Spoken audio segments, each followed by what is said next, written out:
today we'll be demonstrating the new Breville juice fountain cold, which is Breville's attempt to make a hybrid between the cold press and the centrifugal press with low cost and having the full size chute to put fruits and vegetables in whole without cutting them too much. They claim it's a cold press, which is perhaps true. The temperature is said to be low, which leads to less oxidation, which leads to longer longevity of the product once you have juiced it. But it still uses the centrifugal principle with a micro mesh to filter the juice.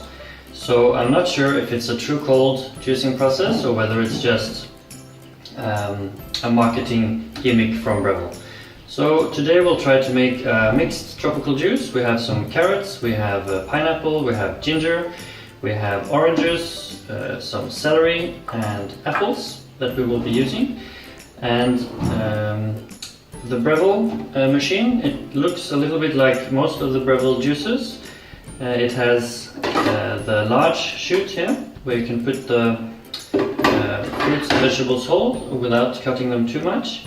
It has the disposal bin this side where all the not juicy parts will come out, and it has this pitcher where the juice will come. It has two settings for speed, high speed and a low speed. From the user manual it says that the low speed could be used for soft fruits and vegetables such as oranges, which have soft pulp, whereas carrots and apples you should use the high speed setting.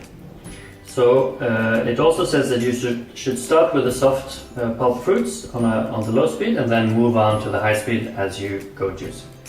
So we'll do that. We'll start at the low speed. Now one of the major differences between the centrifugal juices and the cold press, the true cold press juices, is the noise they make. This one is quite noisy, just as noisy as any other centrifugal juicer.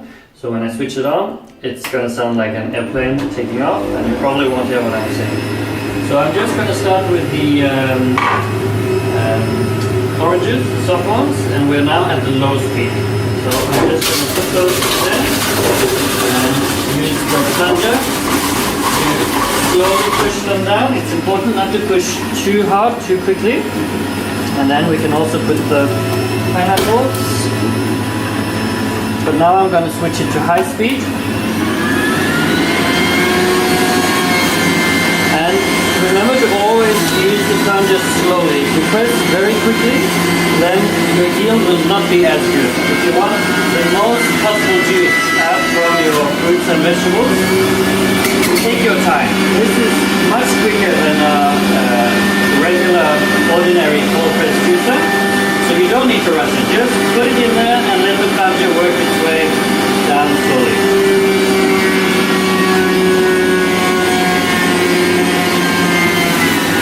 And in the user manual it even says you can put the pineapple in without peeling it first. Now we have peeled it because we just want to be on the safe side. You never know what kind of dirt or things that have been on the surface of the pineapple. So I'm putting the ginger in there. Then we can go for the carrots, and now you will see the advantage of this one. You can put the carrot in whole. It will easily fit through the chute.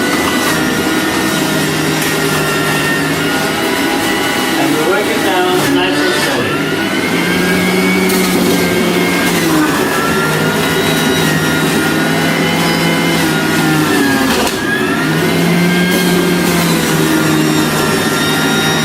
And then after the carrots, we're going to move on to the... No, let's just do the celery first. This tiny little celery stick. And then we're going to use the apples. And there, again, you're going to see the advantage of the full chute. Easily fits in there. You just drop the whole apple, peel everything, even the stalks, and put it in. And it will easily separate the juice from the rest of the apple.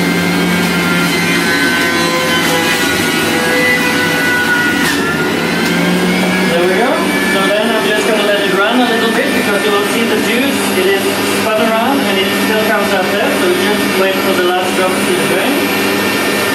And then we can turn it off. And still there's a little bit of juice coming out. And then to avoid any spilling on the bench, we're gonna flip this spout around like this so that it doesn't drip. And then it comes with this lid. The pitcher comes with a lid that has an open and a closed position. So you can put it like this when you want to pour, or if you want to put it in the fridge and store it for up to 72 hours according to the user manual, you can put it in the closed position. Then the spout is closed and this entry hole is also closed. So then it should theoretically be airtight. But now we're gonna drink it, so I'm putting it in the open position, and this should be enough juice for 3. And you will notice that the juice quality, it has a little bit of head, but not much, maybe 1 centimeter of head. The rest looks like pure juice. In addition, this pitcher comes with this little guard up here to separate the head from the juice in case you don't like too much head. So when we pour, it's important we don't pour too slowly, because then the head might pass under the guard. So you just pour normally, and you will see that the head goes on top of the guard and the juice comes underneath. And this is just enough for 3 glasses. And you can see there, okay, so now at the end you saw there a little bit of head came out, because if you are very greedy and you want everything, then obviously the last part is going to be the head. So if you don't want head, you might want to leave that centimeter at the bottom there. So if you look at the juice quality, it's completely liquefied. This one, the first glass that I poured, has almost no head, maybe a few millimeters of head. So let's go on to the tasting part. And it tastes very, very well. There's no apparent oxidation as of yet. If we left this in the fridge, then we might be able to see something. But according to the user manual, it's supposed to be oxidation free for up to 72 hours. I don't know if that's true. So that's it from the south coast of South Africa. Thank you very much.